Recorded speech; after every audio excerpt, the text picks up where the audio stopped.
আচ্ছা, এবার আমরা মনে করছি যে দুটো ধারক আছে, একটার উপরে চার্জ হচ্ছে Q1, তার ধারকত্ব হচ্ছে C1, তার পোটেনশিয়াল V1, অপর ক্যাপাসিটারটার ধারকটার তার চার্জ হচ্ছে Q2, বিভব V2 এবং ক্যাপাসিটেন্স হচ্ছে C2। এবার এদের যদি খুব সরু একটা তার দিয়ে, কন্ডাক্টিং ওয়্যার দিয়ে যদি যুক্ত করে দেওয়া যায়, তাহলে কি হবে? একটা যার বিভব বেশি তার থেকে যার বিভব কম সেখানে একটা চার্জের আদান প্রদান হবে, চার্জ যাবে একটা জায়গা থেকে আরেকটা জায়গায় চার্জ যাবে। কতক্ষণ যাবে? যতক্ষণ বিভব প্রভেদটা বজায় থাকবে। একটা সময় আসবে যখন দুটোরই বিভব সমান হয়ে যাবে, তার একটা কমন পোটেনশিয়ালে আসবে, মনে করা যাক সেটা V, তখন কিন্তু আর চার্জ যাওয়া আসা করবে না। তো এই অবস্থাটা আসার আগে পর্যন্ত তাদের চার্জ যাওয়া আসা করছিল এবং তারা চার্জটাকে একটা যেরকম ডিস্ট্রিবিউশন ছিল তার থেকে আবার চেঞ্জ হলো, একটা রিডিস্ট্রিবিউশন অফ চার্জ হলো। আমাদের প্রথমবার যে ব্যবস্থাটা ছিল সেটাতে দুটো সেপারেট ধারক ছিল, তাদের নিজস্ব শক্তি ছিল। একটা ছিল যদি V1, C1 এবং Q1 তার ওই প্যারামিটারগুলো হয়, তাহলে তার তার শক্তি ছিল হাফ C1 V1 স্কোয়ার এবং দ্বিতীয়টা ছিল হাফ C2 V2 স্কোয়ার। এবার যখন তাদের পোটেনশিয়াল সমান হলো, যখন তাদের V হলো, তখন তাদের চার্জের ডিস্ট্রিবিউশন কমপ্লিট হয়েছে। এই অবস্থায় তার মোট স্থিতিশক্তি সঞ্চিত কত সেটা দেখতে হবে। আমাদের যেটা দেখবার বিষয় সেটা হচ্ছে যে প্রথম যে সিস্টেমটা ছিল তার মোট শক্তি, পরে রিডিস্ট্রিবিউশন অফ চার্জ হওয়ার পরে, চার্জের আদান প্রদান শেষ হয়ে যাওয়ার পরে যে অবস্থাটা তৈরি হলো সেটার মোট শক্তি কত। এবার শেষেরটার কি শক্তি বেশি নাকি প্রথমটার শক্তি বেশি সেটা আমরা দেখব। যদি দেখি যে প্রথমটার শক্তি বেশি, তাহলে বুঝতে হবে যে এই চার্জ আদান প্রদানের ফলে একটা এনার্জি লস হচ্ছে। আর যদি দেখি যে পরেরটা বেশি, তাহলে সেই লসটা হয়নি। আমাদের সেটাই এখন আমরা দেখব একটু অঙ্ক করে। আমরা আগে প্রথম যে ধারকটা সেটার প্যারামিটারগুলো লিখি। আমরা ধরে নিচ্ছি যে এটা একটা ধারক, তার ধারকত্ব হচ্ছে C1, এর বিভব হচ্ছে V1, এর ওপরে চার্জ হচ্ছে Q1। আর একটা সেকেন্ড ধারক লিখেছি যার Q2, C2 তার ক্যাপাসিটেন্স আর V2 হচ্ছে তার বিভব। এবার তাদের একটা সরু তার দিয়ে যোগ করে দেওয়া হলো, এর ফলে চার্জের আদান প্রদান হলো এবং তারা একটা সাধারণ বিভব V-তে এলো। এই সাধারণ বিভবটা বার করতে গেলে কি করতে হবে? এখানে মোট চার্জ দেখো, মোট আধান কত রয়েছে? Q1 plus Q2। তাহলে মোট আধান রয়েছে Q1 প্লাস Q2। একটা জিনিস খেয়াল রাখতে হবে যে এখানে যা টোটাল চার্জ ছিল প্রথমেই, সেই চার্জটা কিন্তু কিছু লস হয়নি, সেটা একটু ওলট পালট হয়েছে, চেঞ্জ হয়েছে, কিন্তু মোট চার্জটা একই আছে। তো এবার Q1 আর Q2 মোট চার্জ। এভাবে যে সমবায়টা তৈরি হলো সেখানে তাদের যে মোট ধারকত্ব সেটা হলো C1 প্লাস C2। তাহলে মোট যে বিভবটা, যেটা সাধারণ বিভবে তারা পৌঁছলো ওই চার্জের আদান প্রদান করার ফলে, যখন তাদের বিভব প্রভেদটা বন্ধ হয়ে গেল তখন তাদের বিভব হলো V, সেইটা হলো Q1 plus Q2 by C1 plus C2। এবার Q1 আর Q2টা কি? Q1 হচ্ছে C1 V1 আর Q2 হচ্ছে C2 V2। তাহলে এবার আমরা এখানে যদি বসিয়ে দিই সেটা, তাহলে C1 V1 plus C2 V2 divided by C1 plus C2 হচ্ছে আমাদের সেই কমন পোটেনশিয়ালটা যেটা চার্জ আদান প্রদানের পরে, আর চার্জ আদান প্রদান বন্ধ হয়ে যাওয়ার পরে যে পোটেনশিয়ালটা তৈরি হয়েছে। তাহলে এটা হচ্ছে সেই পোটেনশিয়াল। এবার আমাদের যদি দেখতে হয় যে এই প্রক্রিয়াটাতে কোনো এনার্জি লস হয়েছে কিনা বা কার কীরকম এনার্জি হয়েছে, সেটাতে তাহলে দুটো অবস্থাতেই আমার মোট শক্তিটাকে বার করতে হবে। প্রথম যে ব্যবস্থাটা ছিল সেখানে আমরা আগে তাহলে শক্তিটাকে ক্যালকুলেট করি।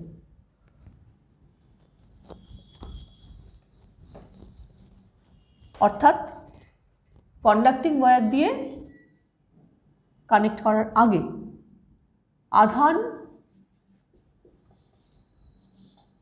আদান প্রদানের আগে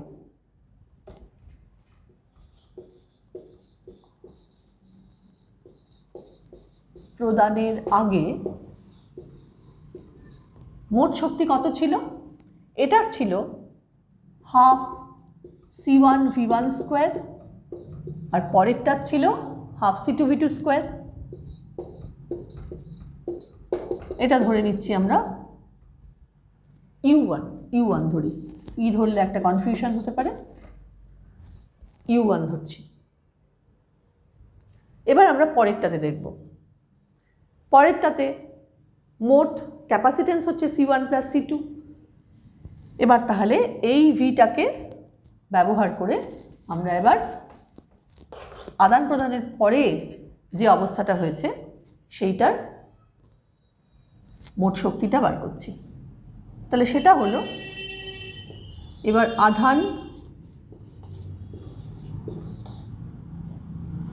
আমরা বলি এভাবে যে সমবায়টা সাধারণ বিভব ভিতে আসার পর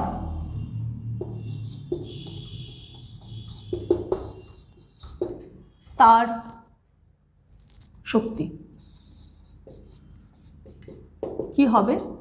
হাফ C1 প্লাস C2 হচ্ছে তার মোট ক্যাপাসিটেন্স V স্কোয়ার। V হচ্ছে এইটা বসে যাবে, তাহলে ভিটাকে মুছে দিয়ে আমি এই জিনিসটা লিখছি।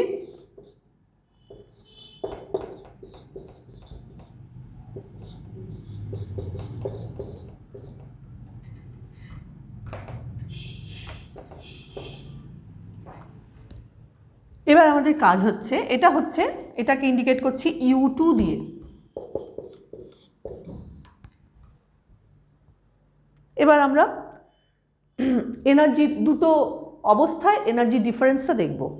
ফাইনাল মাইনাস ইনিশিয়াল যদি করি তাহলে U2 মাইনাস U1 করতে হবে। তাহলে U2 লিখছি। ক্যালকুলেশন খুব সিম্পল, কিন্তু খুব কেয়ারফুলি করতে হবে। এখানে নিচে C1 plus C2 whole square ওপরেরটার সাথে কেটে যাচ্ছে বলে আমি আর এটা লিখছি না, এটা হাফ, নিচে হচ্ছে C1 plus C2 minus half C1 V1 square এই পুরোটা। তাহলে C1 V1 square minus half C2 V2 square. এটাকে এবার ক্যালকুলেট করে দেখতে হবে যে এটা গ্রেটার দেন 0 না লেস দেন 0। আমরা একটু ওপরে যাই। দেখো নিচে এলসিএম হচ্ছে C1 প্লাস C2।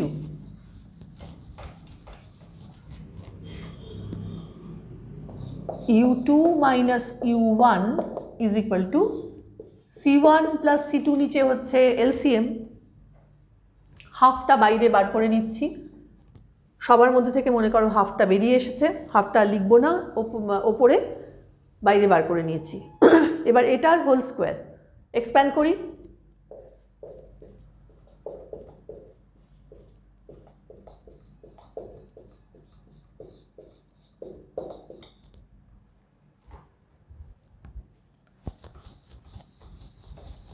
মাইনাস ওপরে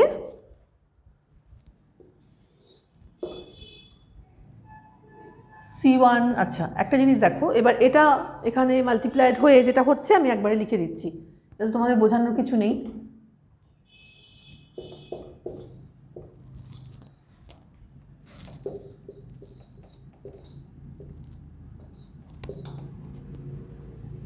পরেরটা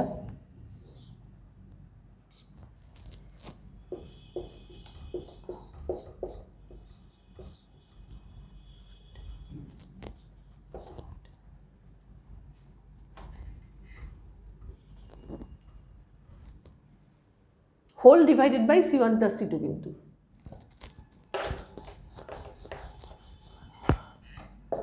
এবার তাহলে হাফ, দেখো এখানে অতটা বড় কাটবো না কারণ সবটাই কেটে যাবে প্রায়। এবার দেখো যে স্কোয়ার টার্মগুলো সেগুলোর সঙ্গে রয়েছে মাইনাস, তাহলে মাইনাসটা কমন নিচ্ছি। C1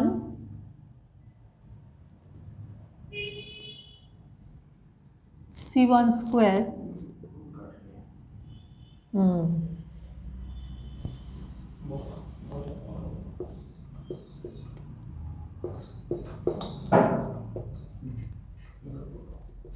এইটা কাটতে হবে তাহলে। আচ্ছা, এখানে আমি একটা ভুল কেটেছিলাম, আমি কারেকশন করে নিলাম। C1 square V1 square minus C1 C2 V1টা থাকছে, এইটা কেটে যাচ্ছে। এবার দেখো তাহলে প্রত্যেকটার মধ্যে এই যে তিনটে টার্ম পড়ে রইল, এটা এটা এবং এটা লাস্টেরটা, এদের মধ্যে প্রত্যেকটার মধ্যে C1 C2টা কমন রয়েছে, সেই জন্য আমি মাইনাস সাইনও নিলাম আর C1 C2টাকে কমন নিয়ে V1 square plus V2 square minus V1 V2 এটাকে নিয়ে নিলাম, ডিভাইড বাই C1 C2 তো রয়েছে। তাহলে কি দাঁড়াচ্ছে জিনিসটা? C1 C2 into V1 minus V2 whole square by C1 plus C2। এখন এইখানে যা যা টার্ম আছে এবং ওপরের হোল স্কোয়ার, ওটা তো পজিটিভ সবসময়ই হবে। C1 C2 এগুলো তো নেগেটিভ হওয়ার কোনো চান্স নেই। তাহলে এই যে একটা মাইনাস সাইন বাইরে রয়েছে, এটা কি ইন্ডিকেট করছে? যে বাঁদিকে যে U2 মাইনাস U1টা আমি ক্যালকুলেট করেছি সেটা আসলে একটা নেগেটিভ কোয়ান্টিটি দিচ্ছে। কারণ এখানে আমি আগেই বললাম যে V1 মাইনাস V2 হচ্ছে একটা পজিটিভ কোয়ান্টিটি, C1 C2 প্রত্যেকে গ্রেটার দ্যান 0, সুতরাং এই U2 মাইনাস U1 দাঁড়াচ্ছে লেস দ্যান 0, মাইনাস মানে লেস দ্যান 0, তার মানে U2 is less than U1। তার মানে ওই যে আমরা প্রথমে কন্ডাক্টিং ওয়্যার দিয়ে কানেক্ট করেছিলাম, তারা চার্জ আদান প্রদান করেছিল, তার ফলে যে অবস্থাটা তৈরি হলো, এর ফলে যে এনার্জিটা স্টোর হলো সিস্টেমটার মধ্যে, সেটার কিন্তু প্রথম অবস্থাটার তুলনায় তার এনার্জিটা কম। অর্থাৎ এইভাবে চার্জ আদান প্রদান করলে সিস্টেমটার এনার্জি কমে যায়। আমাদের এই ধারকত্ব, তড়িৎ ক্ষেত্র, এই সমস্ত যে বিষয়গুলো, এর মধ্যে খুব ইম্পর্ট্যান্ট একটা জিনিস হলো যে দেখবে যখন আমরা ধারক পড়ি, দুটো পরিবাহী প্লেট বা কন্ডাক্টিং প্লেট, মাঝখানে সেখানে কিছু না থাকতে পারে, এয়ার থাকতে পারে, অথবা কোনো একটা নন কন্ডাক্টিং অপরিবাহী মাধ্যম থাকতে পারে। এরকম অনেক আছে, যেমন ধরো মাইলার শিট, সেগুলো যদি দুটো পরিবাহী প্লেটের মাঝখানে দেওয়া হয়, এটার বিভিন্ন অ্যাসপেক্ট আছে, বিভিন্ন দিক আছে যে কেন দেওয়া হয়। একটা তো যে প্র্যাকটিক্যাল কতগুলো জায়গা, যেমন যদি দুটো পরিবাহী প্লেটকে খুব কাছাকাছি আনতে হয় এবং তাদের সেপারেশনটাও রাখতে হবে তাদের মধ্যে, নইলে ধারক হবে না, লেগে গেলে দুটোর মধ্যে পরস্পরের মধ্যে কন্ট্যাক্ট হয়ে গেলে তার ধারক থাকবে না। তাহলে সেটার জন্য একটা এমন একটা মাধ্যম দরকার হয় যেটা নিজে কুপরিবাহী। তো সেরকম একটা মাধ্যম দিলে পরে তার একটা স্ট্রেংথ হয়। সেকেন্ড হচ্ছে যে এই যে কুপরিবাহী মাধ্যমটা, সেটা থাকার জন্য যখনই আমরা পরিবাহীটাকে চার্জ করছি, প্লেটগুলোকে চার্জ করছি, তার পোটেনশিয়াল বাড়ছে। এবার পোটেনশিয়াল বাড়ার সাথে সাথে যেহেতু মাঝখানে একটা নন কন্ডাক্টিং মিডিয়াম আছে, তারাও কিন্তু, আমি একটু পরেই আসবো, যে সেটার মধ্যে দুটো ধরনের ভাগ আছে, পোলার নন পোলার। যেটাই থাক, তাদের মধ্যে কিন্তু একটা তারাও কিছুটা হয়তো ইনডিউসড হয়, আহিত হয়। আর এই পরিবাহী শীটগুলোকে যখনই চার্জ করা হয় তখন তার পোটেনশিয়াল বাড়তে থাকে, এবং মাঝখানে ওই কুপরিবাহী মাধ্যমটা থাকার জন্য তার পোটেনশিয়াল একটা নির্দিষ্ট লিমিট পর্যন্ত বাড়ানো যায়। এটা একটা সুবিধে। এবং আমরা পরবর্তী ক্ষেত্রে ক্যালকুলেট করতে গিয়ে দেখব যে এই ধারকগুলোর ধারকত্ব বৃদ্ধি পায় যদি মাঝখানে আমরা একটা ওই রকম কুপরিবাহী মিডিয়াম রাখি। এই কুপরিবাহী মিডিয়ামটাকে বলা হয় পরাবিদ্যুৎ, আমি লিখেছি বোর্ডে, বা ডাইইলেকট্রিক মিডিয়াম। এরা মেইনলি দুভাগে দুরকম হয়। একটা হচ্ছে পোলার বা মেরুবর্তী, এটা তোমরা খুব একটা শুনবে না মেরুবর্তী টার্মটা, তার থেকে পোলার টার্মটা ইউজ করাই ভালো। আর একটা হচ্ছে নন পোলার, অমেরুবর্তী।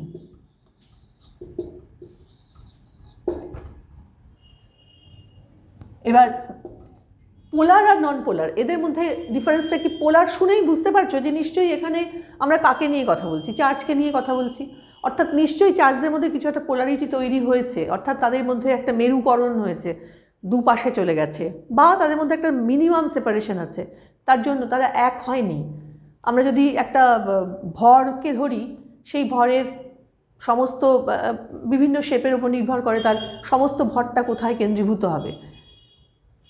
তো সেরকম একটা পয়েন্টকে যদি আমরা ভরকেন্দ্র বলি, এখানেও যদি একটা এরকম অণু থাকে, তার মধ্যে পরমাণুগুলো রয়েছে, তাদের ভেতরে যে পারমাণবিক গঠন সেগুলোও রয়েছে, ডিস্ট্রিবিউটেড রয়েছে প্রোটন এবং ইলেকট্রন। যখন প্রোটন এবং ইলেকট্রনের যে কনসেন্ট্রেশনটা সেটা একটা পার্টিকুলার জায়গায় তারা কোইনসাইড করে, মিলে যায়, তখন তাকে বলা হচ্ছে পোলার। সরি, এটা তাকে বলা হচ্ছে নন পোলার। অর্থাৎ তার মধ্যে কোনো মেরুকরণ হয়নি, তার পজিটিভ নেগেটিভ এক হয়ে গেছে, সেটা হচ্ছে নন পোলার। যেমন ধরো অক্সিজেন, নাইট্রোজেন, এই ধরনের অণুগুলো তারা কিন্তু তাদের পজিটিভ নেগেটিভ একটা জায়গায় কোইনসাইড করে গেছে, সমাপতন হয়েছে, তার ফলে তাদের এই পোলারিটিটা তৈরি হয়নি। কিন্তু আমরা যদি জলের অণু, নাইট্রাস অক্সাইড তার অণু, জলের অণুটা ইনফ্যাক্ট আঁকলে পরে এরকম হয়,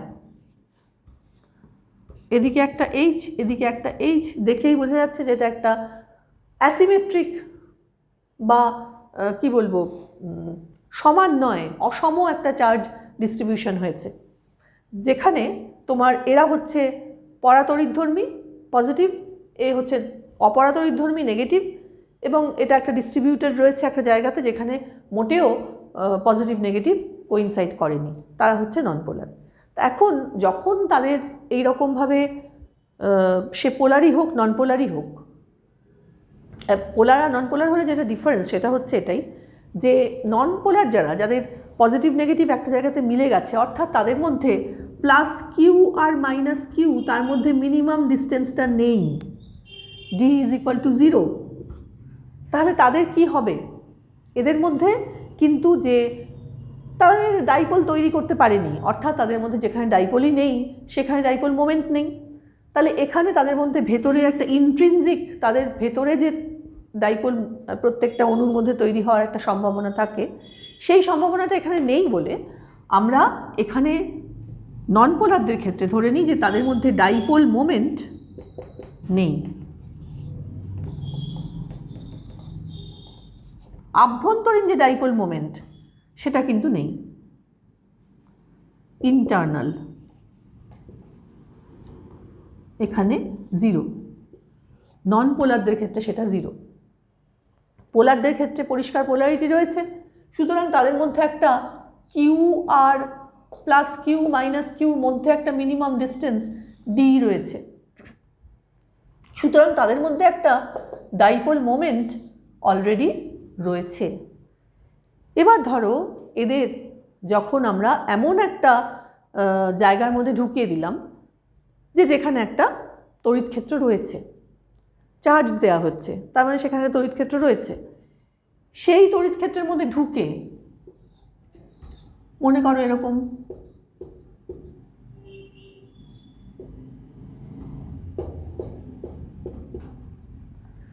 তড়িৎ ক্ষেত্রের মধ্যে ঢুকে সেই তড়িৎ ক্ষেত্রের ডিরেকশন হচ্ছে এদিকে, যেটাই দেয়া হোক, পোলার দেয়া হোক অথবা নন পোলার দেয়া হোক, তারা সবসময় চেষ্টা করবে, যদি পোলার দেয়া থাকে তাহলে তার তো একটা অলরেডি একটা মেরুকরণ তার মধ্যে রয়েছে, তার একটা ডাইপোল মোমেন্ট রয়েছে।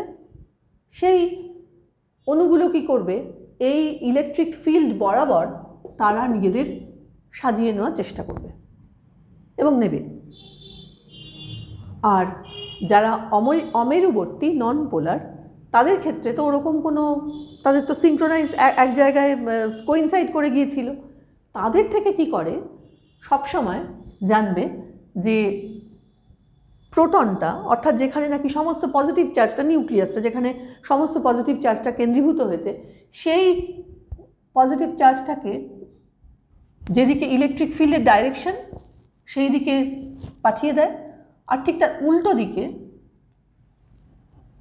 নেগেটিভ চার্জটাকে দিয়ে দেয়। এইভাবে তাদের অ্যালাইনমেন্ট বা এক লাইনে সাজিয়ে নেওয়া এই বিষয়টা ঘটতে থাকে। তার ফলে তাদের মাঝখানে এই যে তোমার পোলার বা নন পোলার তাদের যেই ভেতরে ইনসার্ট করানো ঢোকানো হলো, এর ফলে এদের মধ্যে একটা নিজস্ব ইলেকট্রিক ফিল্ড তৈরি হয়, যেটা যদি এখানে কিচ্ছু না থাকতো, এয়ার থাকতো, তাহলে দুটো প্যারালাল প্লেটের মধ্যে যে ইলেকট্রিক ফিল্ড থাকতো তাকে তারা একটু অ্যাফেক্ট করে। তো সেটা কিভাবে করে এবং তার থেকে ফাইনালি কিভাবে পোটেনশিয়ালটা চেঞ্জ হয় এবং সেখান থেকে কি করে ক্যাপাসিটেন্স চেঞ্জ হয় সেটা আমরা একটু দেখি। এটা দেখার জন্য এখানে একটা জিনিস মনে রাখতে হবে যে যারা পোলার তাদের ক্ষেত্রে কিন্তু একটা ডাইপোল মোমেন্ট রয়েছে, যারা নন পোলার তাদের ক্ষেত্রেও কিন্তু ওই ইলেকট্রিক ফিল্ডে ঢোকার পরে তাদের একটা ডাইপোল মোমেন্ট তৈরি হয় এবং তার ফলে তাদের যে এই যে মেরুকরণটা হয়, এই ঘটনাটাকে বলা হয়, এই যে অ্যালাইনমেন্টটাই হয়, এই যে ইলেকট্রিক ফিল্ডের জন্য তাদের ডাইপোলের যে ভেতরে যে ডাইইলেকট্রিক মিডিয়ামটার অণুগুলোর যে অ্যালাইনমেন্টটা হয়, এটা হয় কেন? তার মেরুকরণ বা পোলারাইজেশন হলো বলে। অর্থাৎ এই ঘটনাটাকেই বলা হচ্ছে পোলারাইজেশন এবং এখানে একটা পোলারাইজেশন ভেক্টর তৈরি হয়। তোমরা তো জানো যে যেটা আমি লিখেছি এই ডাইপোল মোমেন্ট, এটা নিজে একটা ভেক্টর, যদিও আমি ভেক্টরের চিহ্ন দিইনি, কিন্তু এটা নিজে একটা ভেক্টর। এবার এইভাবেই টোটাল যে একটা সার্টেন ভলিউমের মধ্যে মনে করো যতগুলো অণু রয়েছে প্রত্যেকটার এরকম একটা ডাইপোল মোমেন্ট রয়েছে, সেই ডাইপোল মোমেন্টটা টোটাল কত হচ্ছে সেটাই টোটাল পোলারাইজেশনটা ইন্ডিকেট করছে। এটা কিন্তু ভীষণভাবে ফিল্ডটাকে ভেতরে এফেক্ট করে। যদি P is equal to q into d হয়, আমরা যদি ধরে নিই যে একক আয়তনে n হচ্ছে অণুর সংখ্যা, একক আয়তনে যদি অণুর সংখ্যা n হয়, অর্থাৎ এরকম nটা এরকম ডাইপোল রয়েছে, তাহলে কিন্তু টোটাল পোলারাইজেশন হয় n ইন্টু পি বা n into q into d. এখান থেকে আমরা আবার এটাকে এভাবেও লিখতে পারি,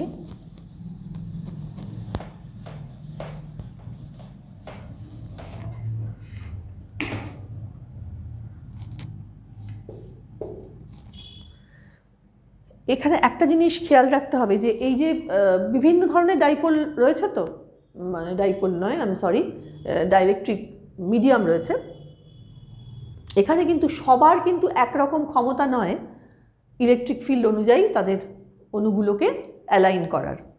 এক একজনের এক এক রকম ক্ষমতা। এবার কোন মেটেরিয়ালটার কীরকম ক্ষমতা সেটারও কিন্তু আবার পর্যবেক্ষণ করা যায়। তারও একটা কনস্ট্যান্ট আছে, একটা ধর্ম আছে যেটাকে বলা হয় সাসেপ্টিবিলিটি। যখন একটা ইলেকট্রিক ফিল্ডের মাঝখানে একটা নন কন্ডাক্টিং জিনিসকে ঢোকানো হলো, তখন সে কতটা ওই ইলেকট্রিক ফিল্ডের লাইন বরাবর নিজেকে অ্যালাইন করবে, এইটারকে বলা হয় ইলেকট্রিক সাসেপ্টিবিলিটি। ঠিক একই রকমভাবে তোমরা যখন ম্যাগনেটিজম পড়বে তখন সেখানেও কিন্তু একটা ম্যাগনেটিক সাসেপ্টিবিলিটি দরকার আছে। তার কারণ সবাই, যেমন ধরো অনেকটা বশ্যতা স্বীকার করার মতো, এক একটা লোক এক এক রকম, মানে কেউ জেদি, কেউ খুব নরম, শাসন ব্যবস্থায় কে কতটা মাথা নত করছে সেরকম টাইপের ব্যাপার। যদি সেটা ভাবো তাহলে ওই ইলেকট্রিক ফিল্ডের লাইন বরাবর কে কোন অণুটা কতটা ইলেকট্রিক ফিল্ড বরাবর যাচ্ছে, সেই ধর্মটাকে বলা হয় সাসেপ্টিবিলিটি। তাহলে সাসেপ্টিবিলিটি হলো ওরকম একটা ক্যারেক্টার যে ডাইইলেকট্রিকগুলোর এক একটা এক এক রকম হতে পারে। এবার তার জন্য যারই যেটা হোক না কেন, কাইয়ের ভ্যালু, সাসেপ্টিবিলিটির ভ্যালু যাই হোক না কেন, আমরা পোলারাইজেশন যেটা তৈরি হচ্ছে সেটাকে একক আয়তনে যদি দেখি তাহলে জিনিসটাকে এভাবে দেখব, একক আয়তনে অণুর সংখ্যা যদি ক্যাপিটাল এন হয় তাহলে টোটাল একটা ছোট্ট অণুর যদি চার্জ কিউ হয় তাহলে n into q into d হচ্ছে তার টোটাল ডাইপোল মোমেন্ট। সেই কিউটাকে আমি যদি in terms of surface density of charge লিখি, সিগমা, আধানের তলমাত্রিক ঘনত্বের টার্মে যদি লিখি তাহলে সিগমা এ ইন্টু ডি, একক আয়তনে এটা, সুতরাং এ ইন্টু ডি দিয়ে ভাগ হলো, অর্থাৎ এ ইন্টু ডি হচ্ছে আয়তন। তাহলে এখান থেকে তার এ ইন্টু ডি কেটে গেল, P is equal two sigma হলো।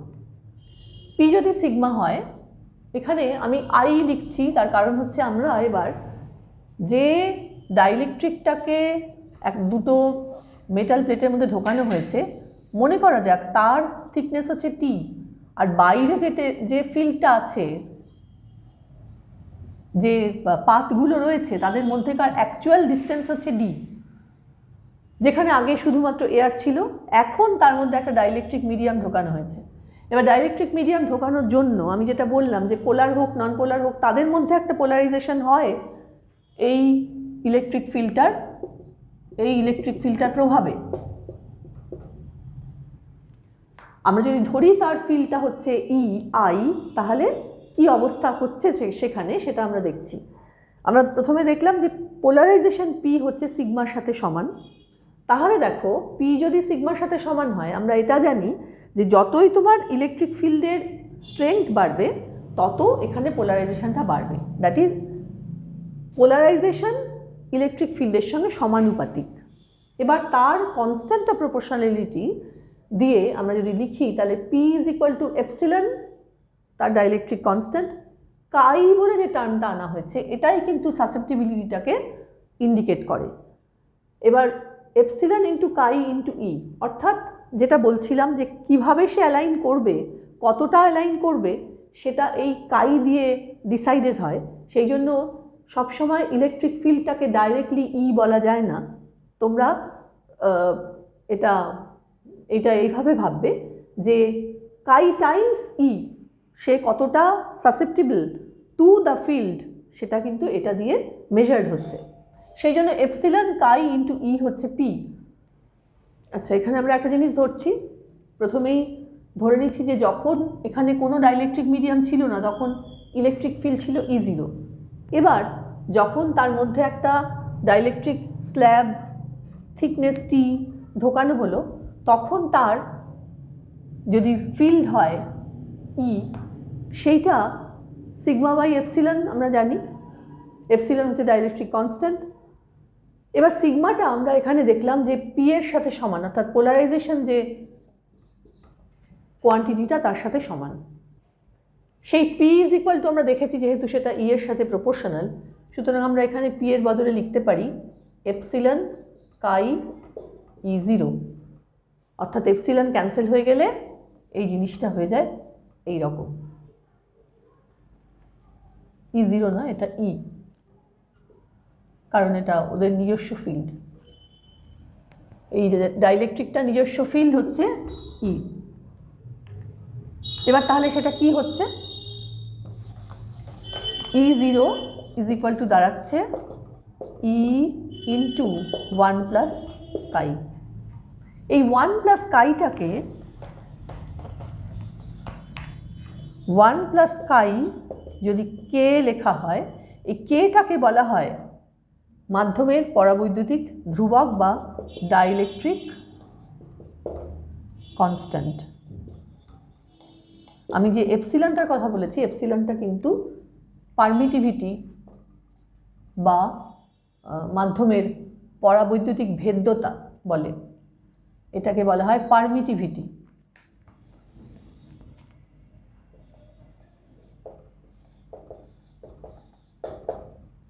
পারমিটিভিটি বা পরাবৈদ্যুতিক ভেদ্যতা,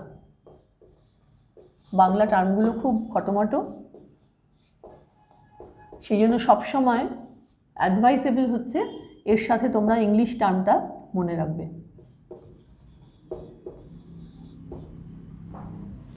কে হচ্ছে তাহলে ডাইইলেকট্রিক কনস্ট্যান্ট। তাহলে এখান থেকে কি দাঁড়ালো যে E is equal to E into K. তাহলে আমি এখান থেকে এইটাকে রিপ্লেস করে কে ইন্টু ই লিখলাম। কেটা যেহেতু 1 প্লাস কাই, এটা যেহেতু বুঝতেই পারছো যে 1 plus chi is greater than 1, তার মানে কে হচ্ছে গ্রেটার দ্যান 1। তার মানে এই যে E0 সেটা হচ্ছে তোমার কে ইন্টু ই, দ্যাট ইজ যদি ভেতরে ডাইইলেকট্রিক মিডিয়াম ঢোকানো হয় তাহলে ইলেকট্রিক ফিল্ড আগের তুলনায় বাড়লো, তাহলে ইলেকট্রিক ফিল্ড আগের তুলনায় বাড়লো। এটা আমাদের একটা অবজারভেশন আমরা পেলাম। আচ্ছা, এবার আমরা দেখব যে এবার পোটেনশিয়ালের কি অবস্থা হয়।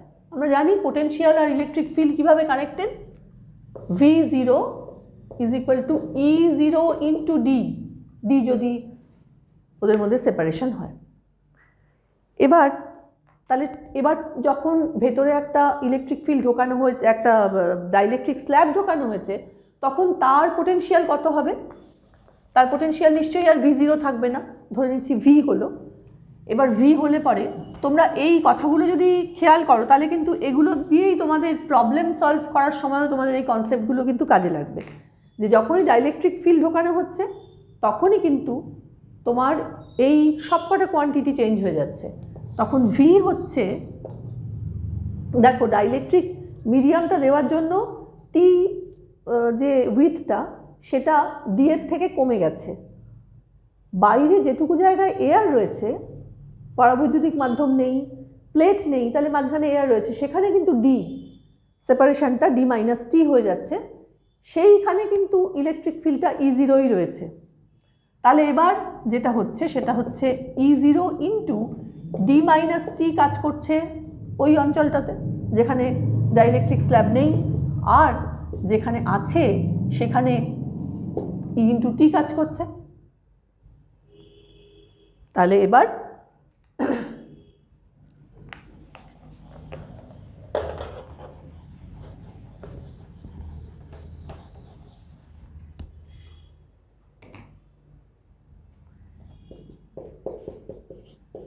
ডি মাইনাস টি, আর এইখানটাতে আমরা একটু আগেই পেলাম যে E is equal to E0 is equal to E into K. তাহলে E is equal to E0 by K into T. আমরা যদি E0টাকে বাইরে নিয়ে D minus T plus T by K এটা করি, তাহলে এরকম দেখতে হয় এক্সপ্রেশনটা। আচ্ছা, তাহলে এখানে V0 is equal to E0 into D. এবার এখান থেকে যদি আমি C0টা বার করতে চাই, তার মানে এখানে এখন উইদাউট এনি ডাইইলেকট্রিক মিডিয়াম একটা ক্যাপাসিটার রয়েছে যেখানে শুধুমাত্র ভেতরে এয়ার, নো ডাইইলেকট্রিক মিডিয়াম। এখানে C0 হচ্ছে, C0 বার করব আমরা, তার আগে একটু দেখে নিই। V0 is equal to E0 into D. E0টা কি? Sigma by epsilon 0 into D. Sigma হচ্ছে অবশ্যই সারফেস ডেন্সিটি অফ চার্জ, তোমরা জানো সেটা হচ্ছে কিউ বাই এর সাথে সমান। তাহলে এবার q is equal to c into v, সেই ফর্মুলা থেকে আমরা যদি এটার সিটা বার করতে চাই তাহলে নিশ্চয়ই কিউ বাই ভি জিরো এদিকে যাবে, কিউ বাই ভি জিরো এদিকে যাবে, অর্থাৎ এ বাই ডি এপসিলন জিরো এটা উঠে আসবে, অর্থাৎ সি জিরো হয়ে গেল এ এপসিলন জিরো বাই ডি। এটা হলো যখন তাদের মধ্যে শুধু এয়ার রয়েছে, আর যখন তাদের মধ্যে একটা ডাইলেকট্রিক স্ল্যাব রয়েছে অফ থিকনেস টি, তখন V is equal to E zero into D minus T plus T by K. এবার এখান থেকে আমরা আবার ওই ইলেকট্রিক ফিল্ডের এক্সপ্রেশনটা বসিয়ে দেখব যে সি কত হয়।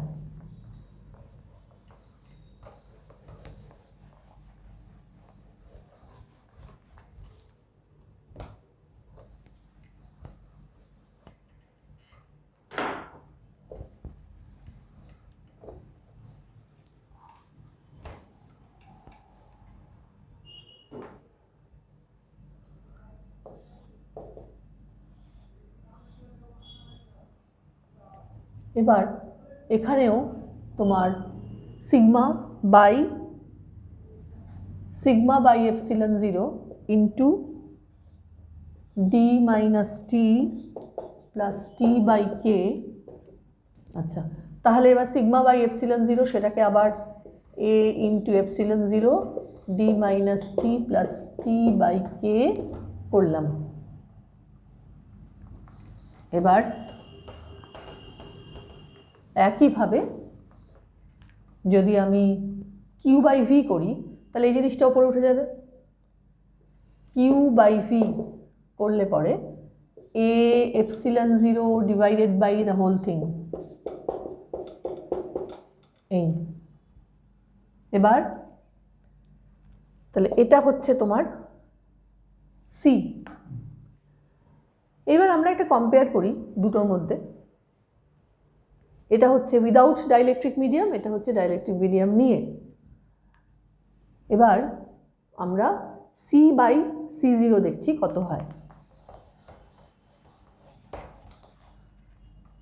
সি বাই সি জিরো আমি এখানেই ভাগ করে দিই, এটাকে তুলে দিই। সি ওপরে ছিল, নিচে আবার A epsilon zero by D, তাহলে ডি ওপরে উঠে গেল, D minus T plus T by K. আচ্ছা, ডি বাই ডি মাইনাস, আমি যদি টিটাকে কমন নিই তাহলে 1 মাইনাস 1 বাই কে হয়। এবার তাহলে এখান থেকে একটা জিনিস একটু তোমরা যদি এটা একটু ভাবো তাহলে দেখো, কে হচ্ছে এমন একটা কোয়ান্টিটি যেটা আমরা আগেই দেখেছি, কে হচ্ছে 1 প্লাস কাই, তাহলে কে হচ্ছে এখানে একটা গ্রেটার দ্যান 1 কোয়ান্টিটি। তাহলে নিচে গেল 1 বাই কে, তাহলে একটা লেস দ্যান 1 কোয়ান্টিটি, সেটা 1-এর থেকে মাইনাস হলো, তাহলে এটা একটা পজিটিভ জিনিস। টি থিকনেস, সেটা একটা নন জিরো কোয়ান্টিটি। টি এর সঙ্গে যখন সেই ফ্যাক্টরটা গুণ হলো তখন সেটা টি এর থেকে কমে গেল, সেটা ডি মাইনাস সেই নাম্বারটা which is less than D. তাহলে নিচের ডিনোমিনেটরটার কি অবস্থা হলো? Denominator is less than D. এই যে ডিনোমিনেটরটা হলো সেটা লেস দ্যান ডি। যদি ডিনোমিনেটর লেস দ্যান ডি হয় তাহলে ডি মাইনাস দিস থিং এইটা অবশ্যই 1-এর থেকে বড় হয়। অর্থাৎ আমরা যেটা খুঁজছিলাম যে কি হয় এফেক্টটা, সেটা আমাদের হাতের সামনে, যে উইদাউট ডাইলেকট্রিক মিডিয়াম C0 তার ক্যাপাসিটেন্স, আর উইথ ডাইলেকট্রিক মিডিয়াম একটা সার্টেন থিকনেস সেটা C, তাহলে C গ্রেটার দ্যান C0। এবার এই ডাইলেকট্রিকের থিকনেসটা তুমি ভ্যারি করাতেই পারো আপ টু ডি, হ্যাঁ, 0 থেকে ডি পর্যন্ত এটা ভ্যারি করাতেই পারো। তার উপরে ডিপেন্ড করবে যে সি এর ভ্যালু কতটা চেঞ্জ হবে। কিন্তু মূল কথা যেটা বেরিয়ে এলো সেটা হচ্ছে যে তার যেমন তার ইলেকট্রিক ফিল্ড ইনক্রিজ করে, তেমনি তার ক্যাপাসিটেন্সও ডাইলেকট্রিক মিডিয়াম দেওয়ার জন্য ইনক্রিজ করে। অন্যান্য অনেক টেকনিক্যাল সুবিধের পাশাপাশি এই ক্যাপাসিটেন্স ইনক্রিজ করে কিন্তু ডাইলেকট্রিক মিডিয়ামের উপস্থিতিতে। আচ্ছা, এবার এখানে একটা ইম্পর্টেন্ট কথা আমরা একটু আলোচনা করে নিই। আমরা দেখেছি যে যদি একটা ডাইলেকট্রিক ইনসার্ট করানো হয় তাহলে কিন্তু তার ক্যাপাসিটেন্স বেড়ে যায়। এবার মনে করো ছবিটা ছিল এই রকম, মনে করে দেখো, ছবিটা অনেকক্ষণ আগে মোছা হয়ে গেছে ওই জন্য আমি আরেকবার আঁকছি, যে এই হচ্ছে দুটো প্যারালাল প্লেট প্লাস দেওয়া, এরা হচ্ছে মাইনাস। এবার এইটুকু ছোট্ট একটা থিকনেস টি, এবার এইটাকে যখন আমি এই টিটাকে আস্তে আস্তে যখন আমি ডিতে কনভার্ট করব তখন এই টিটা আস্তে আস্তে এইগুলো সমস্ত চলে যাবে। তখন জিনিসটা দাঁড়াচ্ছে কে এ এপসিলন বাই ডি। এবার এখানে যদি আমরা প্রথমটার সঙ্গে প্রথম আমাদের ইয়েটা কি ছিল, প্রথম আমাদের যখন C0 ছিল তখন C0টা কি ছিল, C0টা ছিল এ এপসিলন 0 বাই ডি, এটা ছিল তো। তাহলে সেটাকে যদি আমরা এখানে C0 হিসেবে লিখে নিই তাহলে কে ইন্টু C0 হচ্ছে সি, যেটা নাকি তোমার ভীষণভাবে একটা ইম্পর্টেন্ট ফাইন্ডিং, যে যখন আমরা কে ডাইলেকট্রিক কনস্ট্যান্টের একটা মিডিয়ামকে ঢোকাবো তখন উইদাউট ডাইলেকট্রিক থাকলে পরে তার ক্যাপাসিটেন্সের সঙ্গে মাল্টিপ্লাইড হয়ে যায়।